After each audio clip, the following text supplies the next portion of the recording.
It's Monday morning mga mare! Panibagong araw na naman nga para sa ating lahat at panibagong lakas na naman nakaharapin natin sa buong linggo. Kaya naman uumpisahan ko ang aking araw sa pagpapakain ng mga tilapia bago ako magsaing ng kanin. Kahapon pa nga sana ako magpapakain ng mga isda kaso nga lang nakalimutan ko dahil nga ang dami kong ginawa kahapon. Darak nga pala itong mga pinapakain ko mga mare. Ito nga pala ay bigay nung katrabaho ng asawa ko. Kaya naman pinakain ko yung mga isda namin. Ayan sila, tuwang-tuwa sila. Ngayon nga lang ulit nila ako nakita kasi nga bihira ko silang puntahan.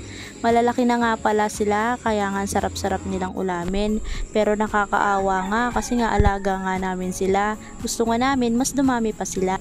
Fast forward nga tayo mga mare at ito nga nakikita nyo naglalakad ang aking anak kasi nga wala pa yung service namin, napaaga kasing uwi namin ngayon at ang usapan ng pagsundo ay 10:45. Kesa naman magantay kami ng matagal sa school ay naisipan naming maglakad na lang. Tinanong ko nga yung anak ko kung gusto nga niya maglakad dyan. Ay pumayag naman siya. Pero syempre hindi naman niya deserve ang paglalakad. Lalo na kung ganyan naman kainit. Kaso nga lang ay no choice. Kaya napilitan na nga kaming maglakad. Pero at least naranasan din niya kung ano yung mga naranasan ko noon. Hindi ko naman sinusumbat. Pero pinapasubok ko lang. Para naman ma-experience din niya. At nung natanaw ko na nga paparating na yung sundo namin ay inantay na lang namin dito sa lilim. Kinahapunan nga ay naisip kong ituloy yung mga gagamasan at wawalisan ko. Hindi ko nga pala ito nagawa kahapon kasi inuna ko yung pakikipagkwentuhan sa kabilang bahay. Kaya naman ngayon ko na lang ulit na ituloy.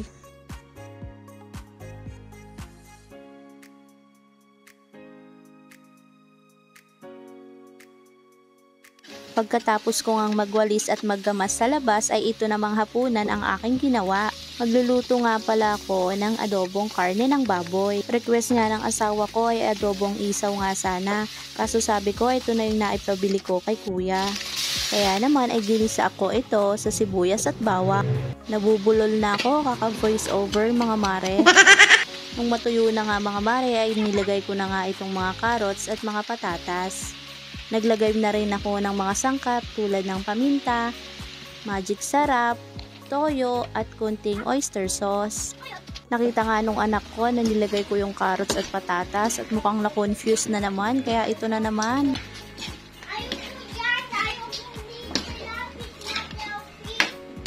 This is healthy food kasi may potato at may carrot.